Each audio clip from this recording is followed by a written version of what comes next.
Optimal health for high performers. This is the Health Upgrade Podcast with Dr. Nawaz Habib. Hello, everybody. Welcome back to the Health Upgrade Podcast.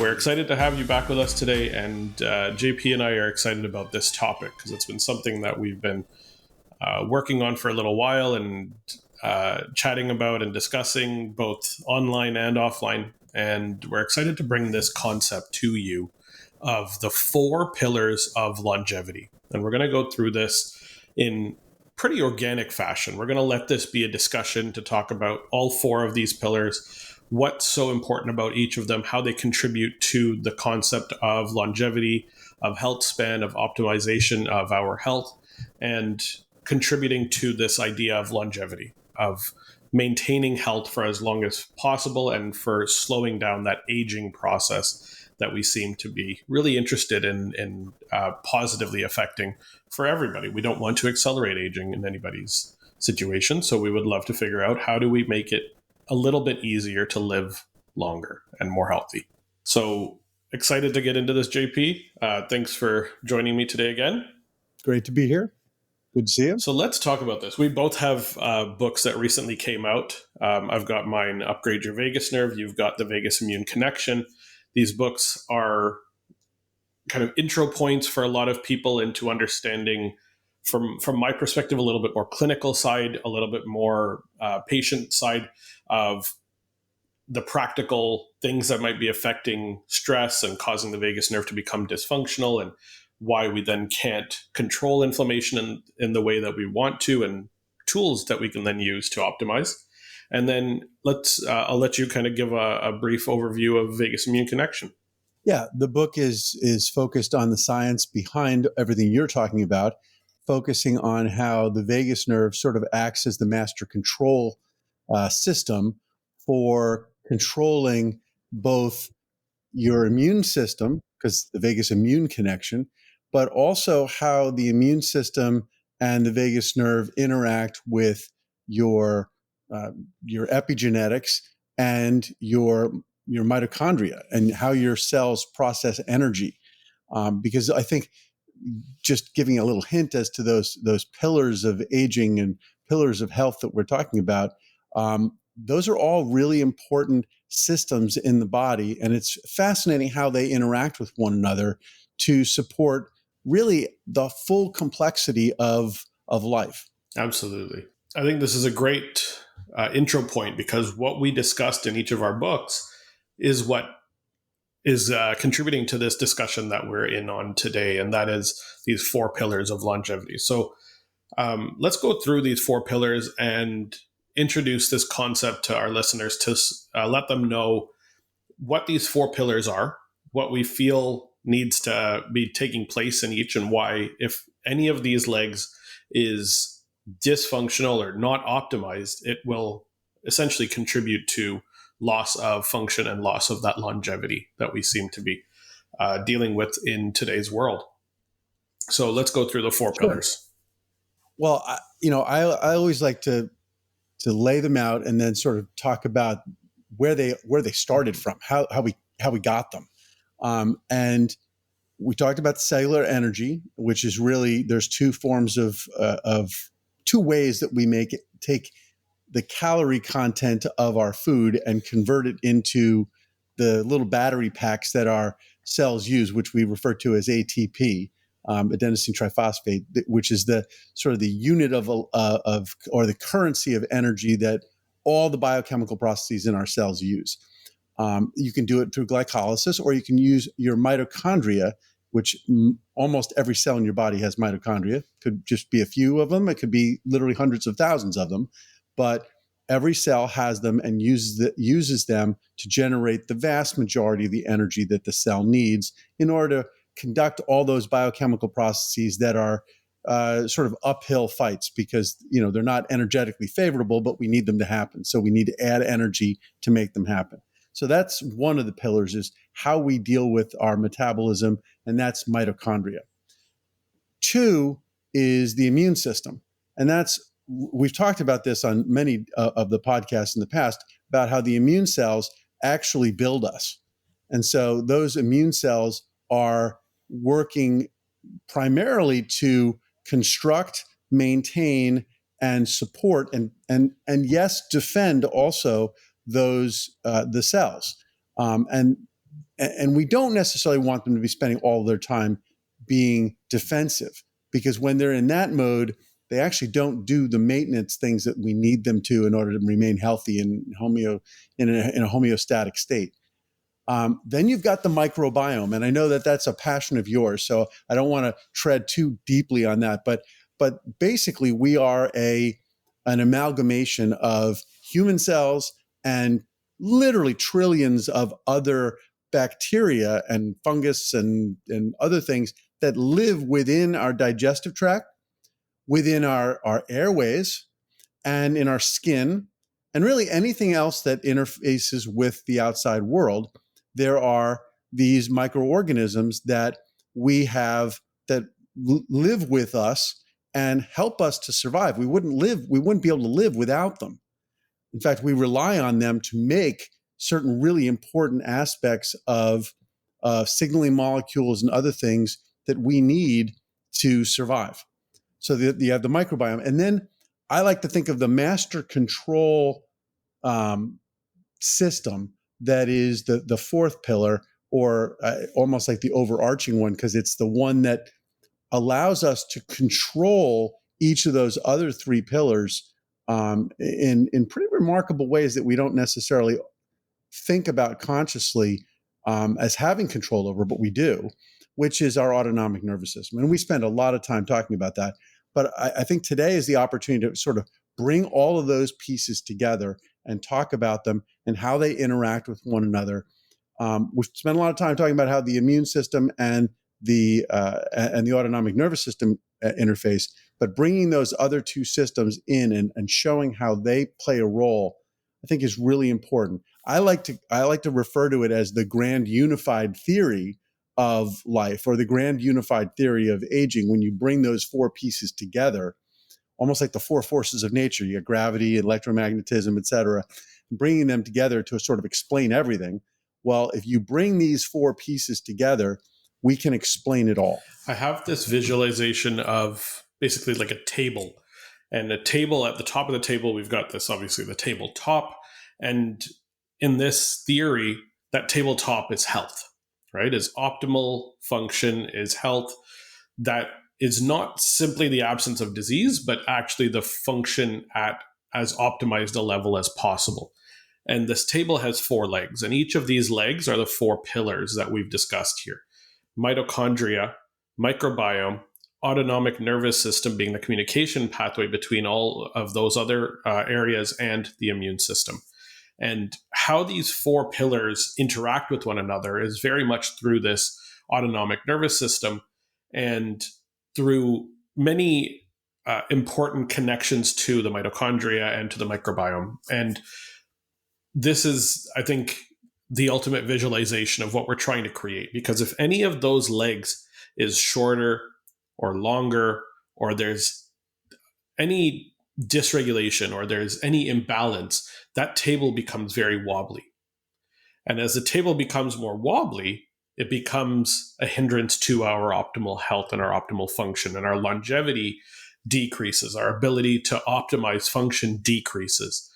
And that's where we result in disease or dysfunction states. That's how we result in premature death or premature loss of life, or premature loss of function. And the timeline between when health span ends and lifespan ends becomes longer, because often we're living unhealthy lives, or we're living in a situation where we are a hindrance to others. And that's what we want to ideally minimize. We want to minimize the amount of time that our health is not there. And then eventually, if that's because at this point, Father Time is undefeated, we're obviously working our way towards changing that. But we know that these four pillars are required to ensure that we can maximize that health span piece. And so let's dig in a little bit to each of these pillars and how they are contributing. Why don't we start with mitochondria? I think that's a great one to start with because it is so ubiquitous within the entire body. Every cell, including immune system cells, minus red blood cells, has mitochondria within it. And you've alluded to this. It's that conversion, that metabolic system that produces or shifts the state of energy from the potential of food into potential of kinetic and eventually biochemical energy that we can then utilize at the cellular level. And it's mitochondria that do that. So let's dig in a little bit to the mitochondria.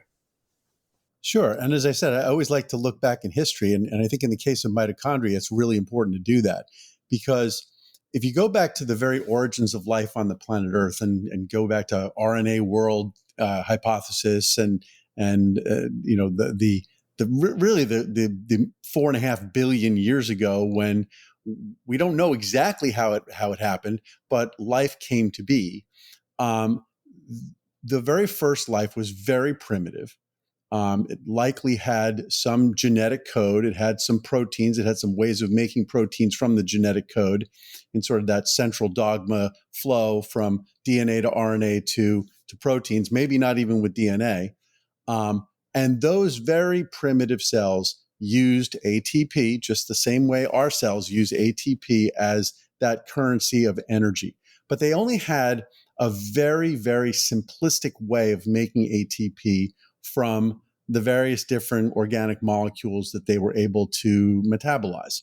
And that was called glycolysis. And basically, that word means splitting a sugar in half, taking a sugar molecule, breaking it in half, and as a result, releasing some energy and converting that energy into ATP, adding a phosphate group onto that, adenosine. So along the way of evolution, as these cells became slightly more complicated, et cetera, a group of cells gained really a rather complicated chemical pathway, which allowed them to make use of the parts that were left over from breaking that sugar. It's called pyruvate, which is also it's in a slightly different chemical form, is also lactic acid. Was able to take that and combust it, if you will, basically metabolize it all the way down to carbon dioxide and water. But in order to do so, it needed oxygen. Okay, so that original glycolysis process, also called fermentation, didn't require oxygen. But this new process of being able to metabolize those pieces of sugar or any other, multi-carbon molecule, breaking it down to carbon dioxide and water required oxygen. And it's a very complicated process that involves the citric acid cycle and then some multi-protein structure complexes, complex 1 through 5, as well as a very interesting little machine. So you talked about turning kinetic energy, turning the chemical energy of food into kinetic energy. It actually is a machine that turns, and the ATP synthase that is basically the generator of the ATP. That process was evolved and developed inside a very special type of bacteria that was coexisting in the world, the primordial soup, if you will, that was the oceans of billions of years ago. Along the way, what I call the greatest merger of all time took place, which was one of those bacteria that was floating around that was relying on glycolysis came along and ate one of the cells or the bacteria that had the ability to make this ATP. But rather than digest it away, that larger bacteria that had subsumed the smaller one, they struck a bargain, and they said, "I'll tell you what, I'm going to let you, the small one that generates all this energy, I'm going to let you stay inside me. I'm going to let you stay inside here. I'm going to protect you. I'm going to create an environment, and I'm going to feed you all that lactic acid and pyruvate that I'm leaving as waste. Okay, I'm going to feed it to you so you have a source of energy. But I need you to spit back out that ATP to me. I need that ATP to run my world as well." And they struck this bargain. And the massive amounts. And just to be clear as to the ratio, the amount of ATP that you get from glycolysis is 2. You get 2 ATP for splitting a sugar in half. When you take the parts that are left over and you fully metabolize them, you get on the order of 30 ATP out. And it can be done very efficiently, very quickly. And when all of that, 15 times more energy was available, those bacteria, the larger ones, started to evolve dramatically. They were able to organize their DNA, extend their DNA, have it be more complex, build other structures within the cell that were energy intensive, that they didn't have enough energy to do. It's like trying to build, you have a plot of land and you want to build something on it. Well, if you can't get access to, $100 million loan, you can't build a skyscraper. If you can get, a couple $100,000, you can build a nice little home, but that's all you can build on your land. Not in Toronto. Well, that's all those cells can do. A couple 100,000 in Toronto won't do it. Just an FYI. Well, yeah, there's inflation everywhere. But this was good inflation. This was when those little cells that could generate ATP using what's called oxidative phosphorylation, all those complex citric acid cycle and the electron transport chain, all of that technology, if you will, when it was brought to bear, they gave the loan of energy necessary for the cell that had subsumed them to build all the structures that we now have in our cells. And so that process is critical. And those mitochondria, really, in terms of the energy creation, it was absolutely critical for the complexity that modern life and multicellular life requires. So it's one of the cornerstones or pillars of all of life. If you don't have those mitochondria functioning properly, your cells aren't functioning properly. And every organ in your body is just made up of cells. And so if those cells aren't able to generate the ATP that they need and generate the energy in a productive and healthy way, and we'll talk a little bit about how that can get dysregulated and not be healthy, then your organs won't function well and you'll experience symptoms. And those symptoms could be skin symptoms, liver symptoms, kidney symptoms, heart symptoms, brain symptoms. Just depends on where that struggle is happening and it's not functioning properly.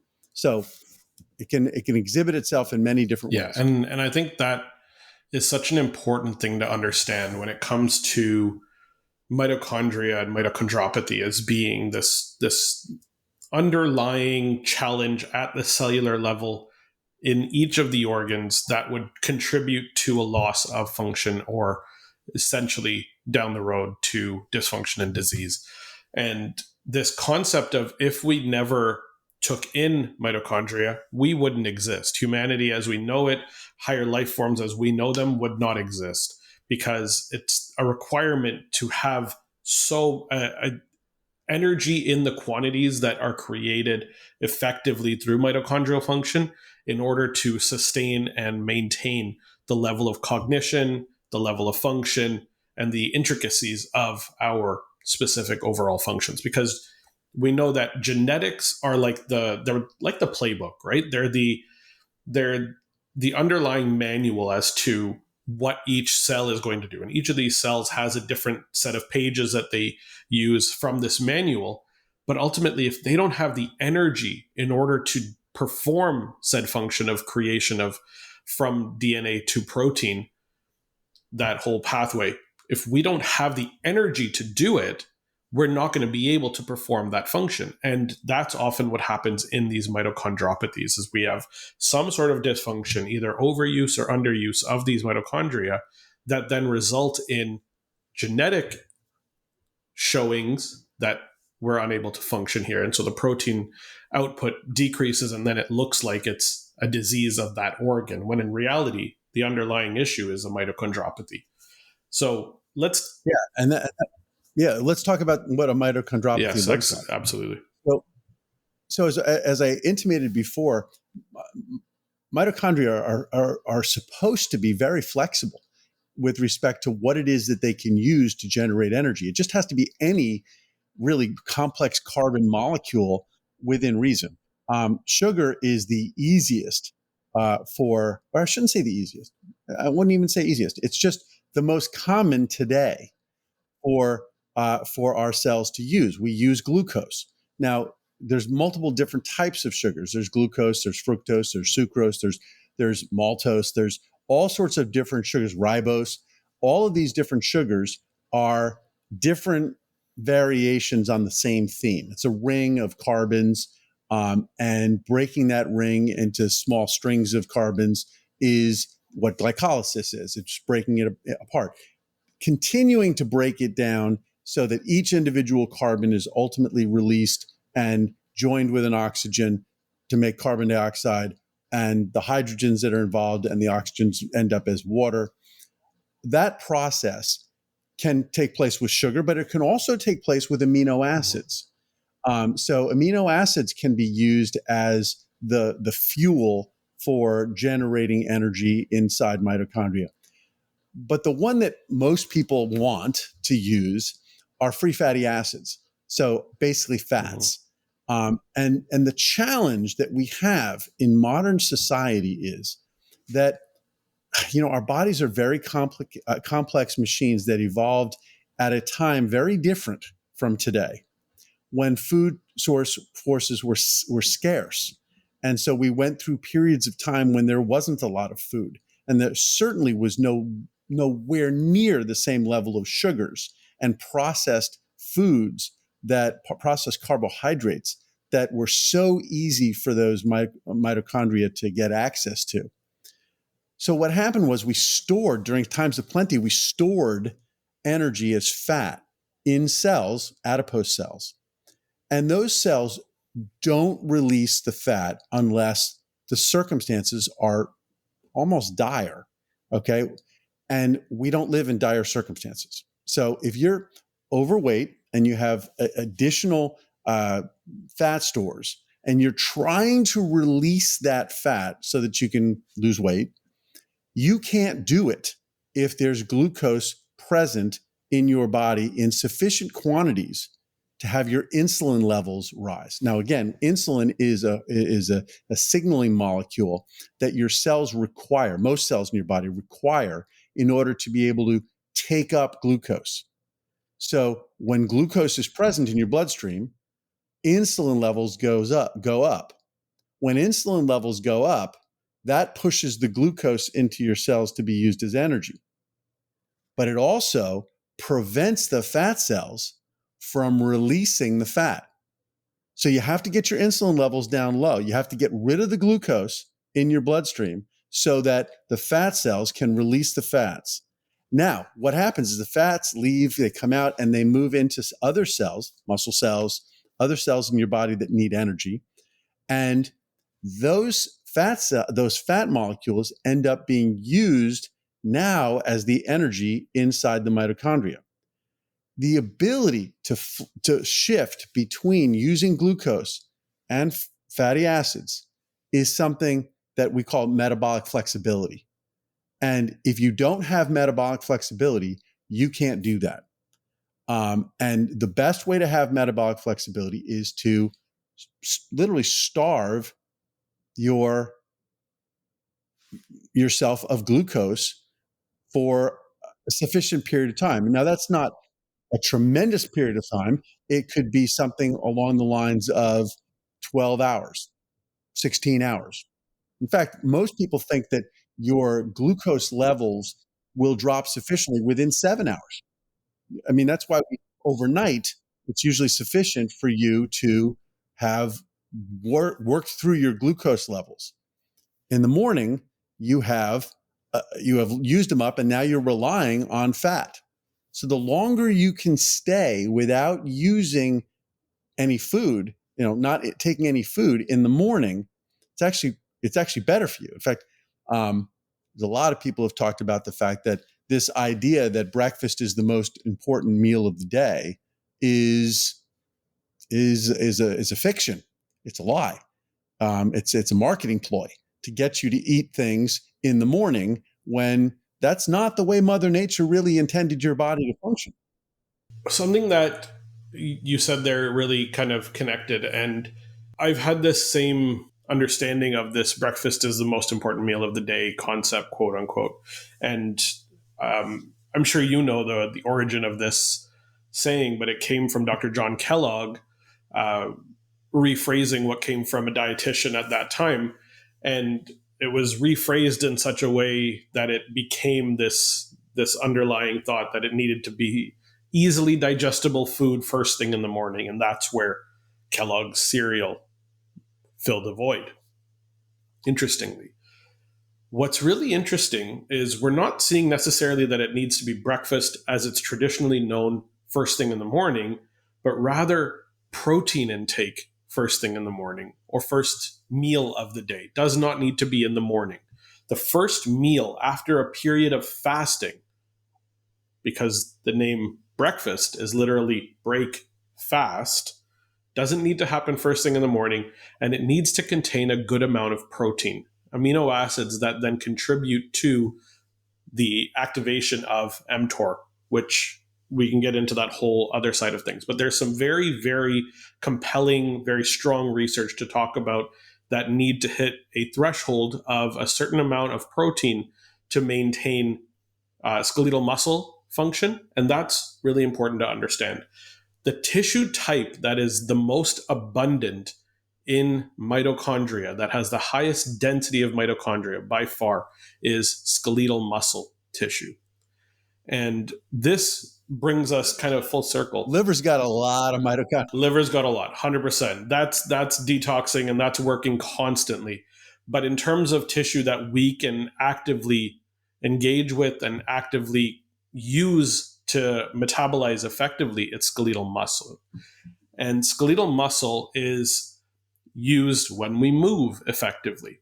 What's happening right now in our lives in the world is we're generally quite sedentary, right? On average, people are not walking nearly as much as we used to. We're spending a lot of time indoors. We're spending a lot of time sitting. We're not nearly as active as we used to be. That activity level that decreased has resulted in a lot of these challenges, because when we don't move, those skeletal muscle tissues don't get the same activation from stretch receptors and from actual shear response and function within the muscle to promote the function of those mitochondria. Yeah, but I like the fact that you talked about the word breakfast, meaning break fast. I want to encourage people not to break things. Okay. And that's probably the best way to sort of encourage people that you're breaking something. And something that's really important and really good for you is fasting. And I don't mean fasting for 3 days, 7 days, 10-day water only fast. I'm not suggesting those things are bad. And if you want to do them once a year or twice a year or something like that, that's fine. But you are right. You are going to lose muscle in the process of doing that. What I'm talking about is just keeping yourself in a fasted state long enough to lower your glucose levels, lower your insulin levels, and restore your metabolic flexibility so that your mitochondria have the ability to take up fatty acids and start using fatty acids as opposed to constantly relying on glucose.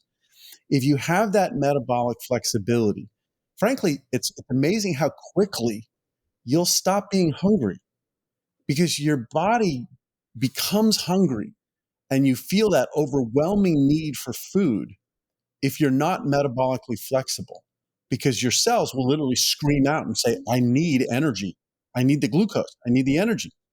And once they become comfortable with the fact that, free fatty acids are going to be available, I have them and I can use them, then the cells aren't screaming. They're not complaining. So I would encourage people to not buy into the branding and the hype of breakfast being the most important meal of the day. What I would focus on is have food at some point, maybe perhaps around noontime, and try to complete your eating of the day by 7 or 8 at night, which again means you're sort of doing the intermittent fasting thing of 8 hours of a window of eating, and then 16 hours of fasting. And my personal opinion is, get your exercise in. If you really want to burn fat, get your exercise in during the morning before you've eaten. Because if you do that, that's when your cells are going to be relying on using fat to burn, and you're ramping up the amount of calories that you're burning. So if you burn calories after having eaten, if you burn calories you eat a meal and then 3 hours later you go out and you work out, you're just burning off glucose that you ate. Okay. What you want to do is get into that fasted state where you're relying on fat and now burn calories. Because if you burn a lot of calories there, you're burning fat. So I say, work out in the morning, do an endurance workout. You want to do a strength workout, do the strength workout, 3 or 4 hours after you've eaten. That can be your resistance training time. Your endurance training should be at a time when you have no food in your system. I think we're on the same page here. The concept of fasting is good, and we want to maintain that fast for the purposes of autophagy, for the purposes of cellular cleaning, and for the purposes of creating more efficient mitochondrial function. 100%. We're absolutely on the same page. My point is that with that initial meal in which we are breaking the fast, we want to make sure that it's not high in carbohydrates, because if it is, it's going to be the trigger that causes all of this to occur. 100% agree. Right? That dysfunction will occur when the diet is high in carbohydrates to begin with. When that diet is high in protein and relatively low in the carbohydrate sense, then we are actually sending signals to the muscle to be promoted and to strengthen and to be more effective. And that is important in the long-term maintenance of muscle tissue, which we know is incredibly important to longevity. So that's the point that I'm kind of focusing on. That threshold, for anybody who's really measuring and really interested in getting that in, the threshold is, for that first meal, anybody over the age of 30, you're looking at 30 grams of protein for that first meal of the day. Does not have to be first thing in the morning. Needs to be the first meal, higher protein, low carb, moderate fat. That's kind of what we're looking at as being the best, most effective macronutrient-based way of getting your nutrients going and to support mitochondrial function really effectively. Which is much more of what you would see on sort of a European breakfast table as opposed to what you see on the typical American breakfast table.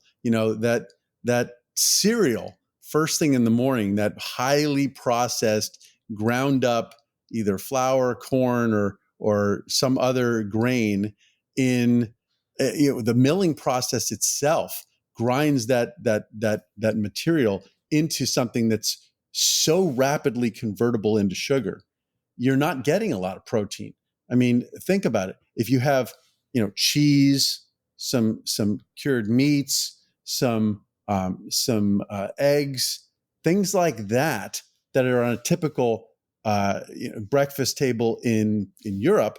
And my wife just took my daughters over to Spain, and they talked about, they literally came back and said, interesting what we had in the morning for breakfast. Yeah, there were yogurts and things like that as well, but not a lot of, Rice Krispies and cornflakes and things like that. That not a lot of protein in that, lots of carbohydrates, lots of sugar, and you want to avoid that, and especially first thing in the morning. Especially if you are going to eat early in the morning before you exercise, you've effectively ruined for the rest of the day. You've ruined your metabolic ability to actually burn fat. It can't be done. I think with this topic of carbohydrates being a big part of that first meal, particularly in North America, we are seeing, and this is a great segue, major changes in the microbiome. And so that's a second pillar that we're going to get into right now on longevity. And we have to remember that the food that we eat doesn't simply make its way into our body. That's absolutely not the way that digestion functions. It's not the way that the microbiome functions. There is a lot that needs to be considered and optimized in order to allow for proper digestion to occur. And the microbiome is a huge piece to this puzzle. The microbiome begins in the mouth, at least from a digestive system standpoint. The mouth is the first place where food makes its way into.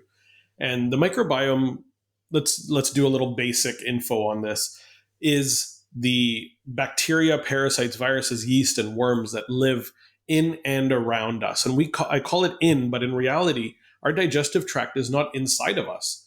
We're almost like a donut that's been elongated out, and there's a hole that runs through us, and that's where we extract and pull nutrients into our body. The alimentary canal. It's a Yes, canal. exactly. It's a canal running right through us entirely. And this concept of a donut that's been elongated out, if we can extrapolate that out into what we then are, that is the simplest way to put it. But we know that there are bacteria living on our skin surface. There's bacteria living in our hair and in our armpits and all around us. And then that continues on down through the alimentary canal, through the gut, through the digestive tract. And there's going to be different populations of these running through. And what has happened over our evolutionary time period is a symbiotic relationship that has been created with certain strains and certain types of bacteria, and other bacteria that we've learned are not contributing in a symbiotic manner to our optimal health. Symbiosis is when we can provide something for the bacteria and the bacteria can provide something for us. And those bacteria are very important to many different functions within our body. We have the most bacteria present in our large intestine. The large intestine is the space where we want to have a lot of it, because what we've done is we've ideally broken down that food in our mouth using our teeth with our saliva that's penetrated and trying to break it down with the amylases and whatnot that's in the salivary glands. That has been coated and effectively brought down through the esophagus into the stomach. And the stomach is where we physically or chemically break down that food using hydrochloric acid. And hydrochloric acid is the strongest acid that our body produces and is then meant to break the food down into much smaller macronutrients that can then be absorbed in the next step of the digestive tract, the small intestine. What's also important to note is the stomach is also, because of its high acid content, is also a spot where we sterilize what's coming in. So we have a reasonable amount of bacteria in our mouth, most of which is creating plaque and tartar in our mouth. And so we brush that out every morning, hopefully, and every evening. And that bacteria will continue down through the esophagus, but it should ideally be, in the majority sense, killed off by the acid in the stomach. So stomach acid has two functions. It has to break down our food effectively in a biochemical manner into much more digestible pieces, as well as creating a sterile or less bacterially populated environment that then enters a small intestine. The small intestine is almost like sacred ground in the digestive tract. That should have the least amount of bacteria present within it. It's where we are going to absorb the vast majority of our macronutrients, the proteins, the amino acids, the carbohydrates, and the fats effectively. That's where we get the majority in. And then that food, as it makes its way through, is going to be churned down, broken down, and sent into the large intestine.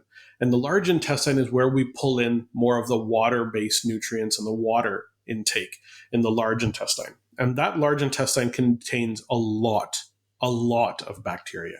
In fact, the stats are somewhere between 80 to 100 trillion bacterial cells are present in our large intestine alone. For contrast's sake, we have somewhere between 40 and 60 trillion human cells in our entire body.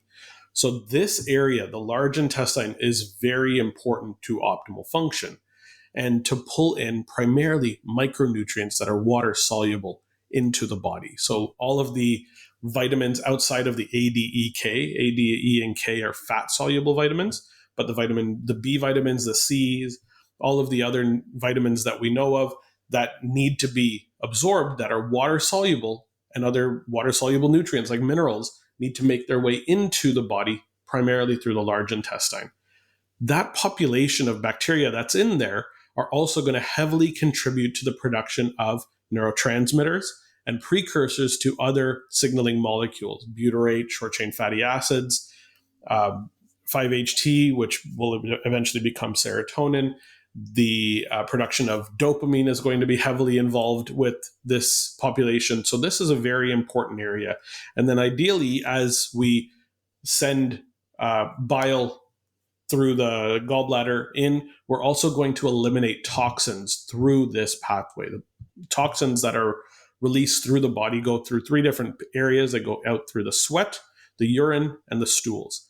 And if it's going out through the stools, it needs to have a good functioning digestive and excretory tract that will eliminate these toxins effectively. And the large intestine is heavily involved in that concept.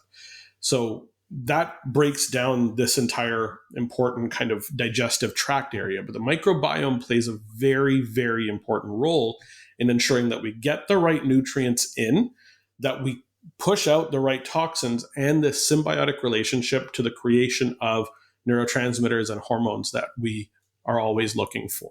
One of the things that I remember from very early on in my biological studies, I remember it sticking with me, were the ruminant animals. And like a cow is considered a ruminant animal because it ruminates. And technically what ruminating is it regurgitates food that it's eaten and sort of chewing. We say chewing your cud. That's what the cows do. They chew on things that are partially digested. Ruminant animals have multiple stomachs. Okay. And if you think, what does a cow eat? A cow generally eats grass. I mean, you want grass-fed beef? Well, cows are eating grass. The vast majority of what is in grass is stuff that the cow can't digest. So the cow sends the material that it's eaten into a stomach where it is basically almost like fermented. It's all there. There are bacteria that are converting the fiber from that indigestible material from the grass into things that the cow can use and can absorb and can live on. So you grow, a 2,000-pound bull from grass, but it isn't the grass that the cow is really living on. What the cow is living on is what the bacteria that's inside its digestive system is converting that fiber into the food that it eats. Now, we do the same thing. You were talking about, you take food in, you chew it, which is the mechanical crushing and tearing up of the food into smaller bits. Then it goes into your stomach where it's sterilized and it is broken apart chemically into those things that can be digested, the fat soluble and the water soluble, as well as the insoluble and non-digestible materials. Those fibers, that fiber that we eat, and they talk about the importance of eating fiber, that fiber does the same thing in our bodies that it does in cows, okay? It gets down through the small intestine into the large intestine, and it feeds what Dr. Stephen Gundry refers to as your gut buddies. Those are the trillions, the tens of trillions, maybe even 100 trillion different microorganisms that are living in your colon and in your large intestine, and in there they are being broken down into fatty acids, small short chain fatty acids, butyrate, etc., and they are being absorbed. So a portion of what you're eating is not directly feeding you, it is indirectly feeding you. And that indirect feeding is really important. I mean, cows would starve to death were it not for those bacteria. We humans fail to get really important nutrients if we don't eat enough fiber, and really importantly, we maintain the health of that microbiome. And this is where modern, everything from modern agricultural technologies to modern medicine and chemicals that we encounter in the environment injure that microbiome. One of the things that people tend to pop quite a bit are NSAIDs. Things like Advil and Tylenol and things like that. NSAIDs are, they are literally like throwing, weed killer on your microbiome. That flora and fauna that's growing in your gut gets decimated when you use NSAIDs, even for a short period of time. So people who are using NSAIDs for an extended period of time, what you're doing is you are treating right now you're trying to mask some sort of pain. And in the process, you are causing yourself far greater long-term problems and pain as a result of starving your body of really important things that your gut buddies are going to provide for you. So I would use them very sparingly. And if you are going to use them, if you do need them, and obviously if you do need them, then you need to take them, please do what you can to replenish that microbiome by taking prebiotics, probiotics, and postbiotics. Okay, so what are those things? Prebiotics are things that prepare your gut for supporting the right bacterial growth, okay, the right bugs and the right gut buddies. Those are things like fiber, like certain types of fats that those gut buddies are going to need to survive. Then the probiotics are the actual bugs and sort of seeding the tissue with the bugs that you're going to need. And then the postbiotics are the products that that microbiome is supposed to create. You can supplement it in a period of time when you know that you're not going. For example, antibiotics. You take antibiotics, you're wiping out whole colonies of bugs in your gut. Okay, while you're repopulating, make certain that what they are supposed to be providing to you, you aren't depriving yourself of. So take supplements that are the postbiotics. And I can't emphasize the importance of this. More than half the population in the United States is significantly deficient in those three things: the prebiotic intake, the postbiotic intake, and the probiotic intake. And as a result, because of all the medications and all there's antibiotics that are in our foods. It's used so ubiquitously in modern farming techniques that you can't avoid it. You're going to take in antibiotics, and as a result, there's a constant assault on your microbiome. Do what you can to repopulate it and support what you have because you need them. I couldn't agree with you more. I think you hit all the points there. I was going to bring up the antibiotics. There's a really interesting stat that showed that greater than 2 months of antibiotic use in a 30-year period results in, I believe the numbers, I'm going to mess up the numbers here, but they're all between a 25 and a 35% increased risk of colorectal cancer, of asthma, and of other major conditions down the road. And it's simply because of the use of antibiotics excessively. And you're exactly right. Antibiotics are like napalm to your gut bacteria and gut microbiome. They will wipe it out. And that's problematic because the vast majority of antibiotics are being prescribed for viral conditions when in reality, they're not doing anything to those viruses. They're actually just killing off the bacteria because antibiotics are meant to kill bacteria, not viruses. Right. So this is a whole cycle of chaos that I think needs to be interrupted in this situation. But ultimately, on an individual basis, make the decision to support that gut microbiome very, very immensely because it contributes so much more than you may realize to your overall function and health. Let's take this as a segue.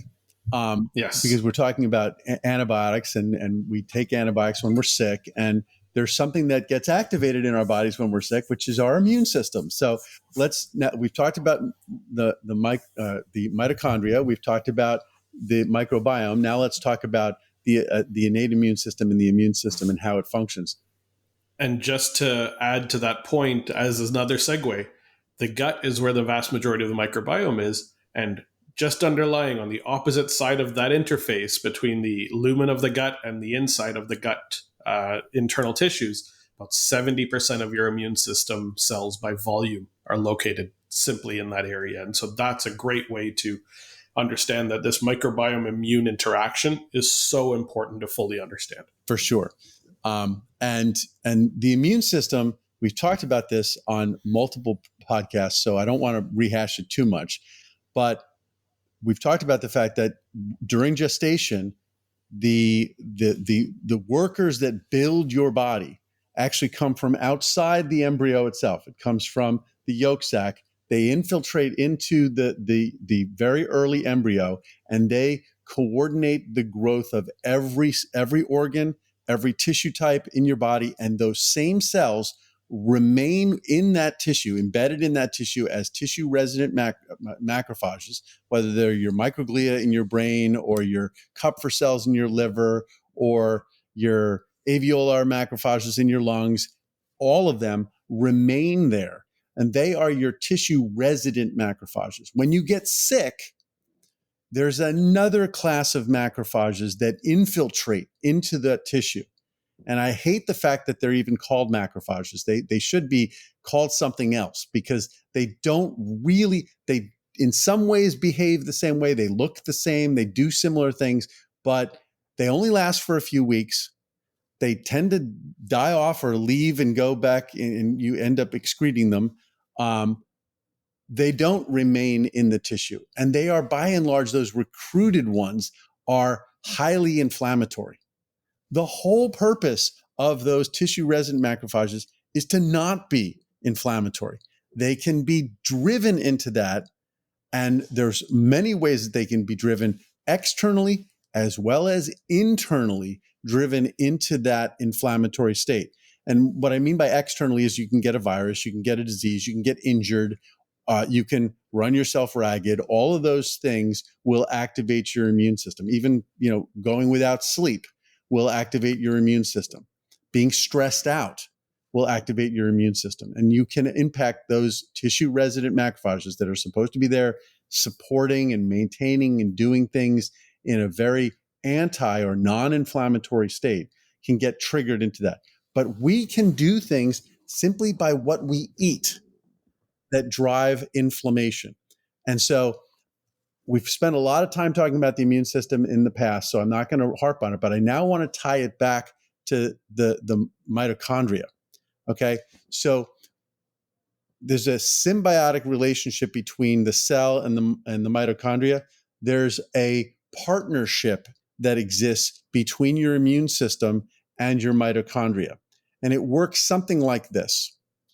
The immune system recognizes that there's a problem, there's an attack that's happening, and they release signaling molecules called cytokines that inform the entire system that, hey, there's an attack going on, there's an assault happening, we need to become inflamed. Sorry about this, but we need to change the milieu that you're operating in, and we need you to start doing things differently. Okay, so they send out these signaling molecules. Now, cells that are not infected are suddenly put on alert that there could be a bacterial invasion, there could be a viral invasion, and they need to change their internal environment to create an inhospitable one for those potential microbes coming in. And the way they do that is they create free radicals and other activated oxygen species, they're called reactive oxygen species, and they become the defense mechanisms. Think of it like, seeding the ground with landmines. Okay, you want to protect your city, you put landmines around it. Well, okay, but you can't then go. There's a risk that you could get blown up by your own landmines. Okay, so what happens is your mitochondria are the source of those reactive oxygen species and free radicals. And when in creating those, there's damage that occurs. Okay, damage to the mitochondria themselves. They become stressed. They're creating them for the situation, but they don't want to do it for very long. Okay, and the cell is not helping. Okay, the cell has now been triggered into this inflammatory state, so it's not making the things that the mitochondria normally use to prevent those reactive oxygen species from doing harm. So let me explain what I mean by that. The mitochondria are making reactive oxygen species all the time. They quench those. They basically sequester them and get rid of them by using antioxidants. Now, we talk about vitamin C, and we talk about superoxide dismutase, and we talk about all these other really important, they're very important antioxidants, but there are only two that actually work within the mitochondria itself: glutathione and melatonin. And I know everybody's saying, well, wait a minute, melatonin, isn't that the sleep hormone? Yes, but there's a lot more, there's a lot to that story of why it's involved in sleep, okay? But melatonin is the principal and critically important antioxidant that mitochondria use. Now, how do we make melatonin? Okay, every cell in your body makes melatonin. In fact, every eukaryotic cell in nature makes melatonin. Okay, it starts with the amino acid tryptophan, and through a two-step process, it's turned into serotonin. And then in a two-step process from serotonin, it's turned into melatonin. Now, that process of tryptophan metabolism, starting with tryptophan and getting to melatonin, gets rerouted during this period of inflammation, when there's this risk that the cell is under an attack. That switch over into not making melatonin is switched over into making things that promote free radicals, promote these damaging molecules being created. So this is the way that the immune system is communicating with the mitochondria. And the mitochondria, in return, by creating all these reactive oxygen species that aren't being sequestered away by antioxidants, is leading to more inflammation. And so this back and forth happens. Now, how do these mitochondria, in the absence of the immune system triggering inflammation, how do they themselves get dysregulated? Well, by not having the right fuels, by being overwhelmed by sugar, by being overwhelmed by highly processed carbohydrates that are very easily turned into sugar. They're being overwhelmed. It's sort of like imagining that your fuel injector in your car, instead of spraying just little bits of gasoline into the cylinder, are suddenly replaced with a fire hose. Okay? That's what's happening inside your mitochondria, inside these cells, when you overwhelm your diet, refined complex carbohydrates. What you're doing is you're changing your fuel injector from something that's highly tuned. You got a great 500 horsepower engine. If you're literally just putting a giant hose and pouring jet fuel into your engine's going to run, but it's going to run for a very short period of time before burning out. That's what happens in NASCAR events. A NASCAR event is 500 miles. Those cars can last exactly 500 miles. These are the most highly tuned engines in the world, and they can only last for 500 miles. These are the same engines that if you ran them with the right fuel injectors and you ran them at 55 miles an hour would last you 250,000 miles. They can only last for 500 because you're putting too much gas in them. That's what's happening to the mitochondria. When you're not starving the cell for a period of time, and I'm not saying starving it for days, I'm saying for a short period of time, a period of hours every day, allowing it to be flexible in the type of fuel that it uses, and not overwhelming it with sugar and glucose all the time. You allow the mitochondria to remain healthy and not produce as many reactive oxygen species and not drive the internal, intracellular drivers of inflammation. So this is the way these three pieces work together. you're making the right things in the microbiome. Your mitochondria are making energy flexibly in an environment where they can use some glucose, some amino acids, and free fatty acids, and keeping your immune system in check and healthy by minimizing the amount of toxins that you're exposed to, minimizing the stress that you're under, minimizing the damage that you're doing by being sedentary and not exercising, not sleeping, etc. If you maintain those three pieces, then the system can run almost on autopilot for an extended period of time. Okay? But this leads us to the last of the four pillars, okay, which is your autonomic nervous system. And your autonomic nervous system is the master control system that keeps each of these systems in check. It does it directly with the immune system, and it does it directly with your mitochondria. It doesn't do it directly with the microbiome, but it's very close. It's very close.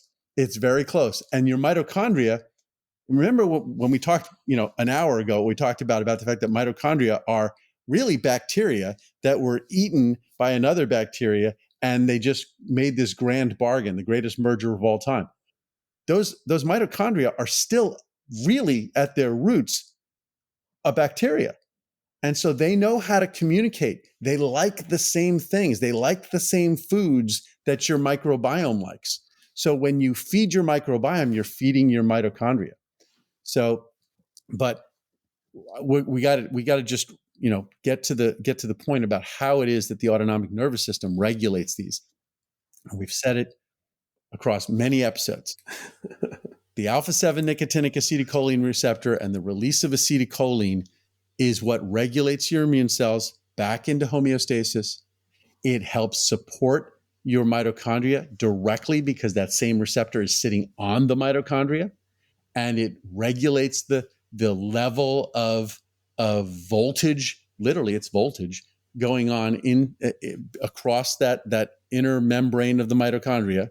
So it's regulating the pace at which energy is being made, the pace at which reactive oxygen species are being created, and it keeps them healthy. And that, of course, as you said, has a very, very close to being direct relationship on your microbiome. Yeah. And what's really interesting is, although the interface is not direct between the microbiome and the vagus nerve or the autonomic nervous system overall, the connection point is so important to understand and contributes heavily to overall metabolic function. We know that all of the signaling molecules that come in from the intestinal tract as food is being broken down, both through the breakdown from the mitochondria, from the microbiome side, as well as from the digestive system side, those signals need to be sent up to the brain to tell us what's going on. And those signals include one very important molecule that we're all very aware of now, particularly because of the pharmaceutical industry and how it's built this one molecule out, but it's the GLP-1 and GIP molecules. And those are signaled up to the brain through the vagus nerve and through the autonomic nervous system. We also have CCK. We also have all of the polypeptides that are coming in. Those peptides are signaled up through the vagus nerve. What's essentially happening is the autonomic nervous system is that central controlling, regulating piece that's determining how safe the environment is for us. Are we in psychological safety? Are we in biochemical safety? Are we in physical safety? And are we in emotional safety? Those four areas need to constantly be assessed. And if we're feeling safe, the autonomic nervous system pushes the brake and it says, okay, we're good. We're in regulatory function. Everything can function in the best way possible. If we're feeling unsafe for whatever reason, it has to push the accelerator, and that turns on the sympathetic branch of the autonomic nervous system, and that upregulates inflammatory processes, that upregulates immune system function into more of that attack mode, that fight or flight stance or the engaged stance. And it's good. We need to have both. There's no question. In order to create homeostasis, you need to be able to go and stop all the time. But those signals that are being sent out are coming in from the microbiome, are coming in from the function of every single organ in our body, telling us, is there safety in our current environment? And if we lack safety, then we are going to struggle with pushing the right pedal. And that's how the autonomic nervous system then contributes to that regulatory communication piece. These 4 pillars are so important to fully understand. We've got the mitochondria at the root and the base of all overall function that we have in our bodies. Every cell, minus red blood cells, have mitochondria in them. They need to contribute energy. Energy is required, period. Mitochondria are it. We have immune system function. So important to fully understand that the immune system is constantly both maintaining and supporting the ongoing optimal function of each organ and protecting us from any threats to its breakdown. We have the microbiome, which is playing an important role with our interface with our external environment, both food and external sources, right? And then lastly, we have that communication piece between these 3 legs. And that communication piece is the autonomic nervous system. We're not always leaning towards the vagus nerve, but in this system, the vagus nerve is the linchpin. If the vagus nerve is missing or it's not functional at the level that we want it to be, regulatory signals cannot be passed effectively. And I think that's the best I can summarize this. Do you have any last words to kind of bring this point all together for the 4 pillars of longevity here? Yeah, and the fact that you use the word longevity there at the end is really important. I think that we spent a lot of time talking today about how these things function together and how they can become dysregulated, and how diet and the food that we put into the system can trigger inflammation, can trigger dysregulation of energy production, can dysregulate the microbiome, and the directionality of that control system is bidirectional, in that the vagus nerve and the autonomic nervous system can control those other systems, but when those other systems become dysregulated, they tend to dysregulate the autonomic nervous system, and that leads to brain problems and cognitive problems as well.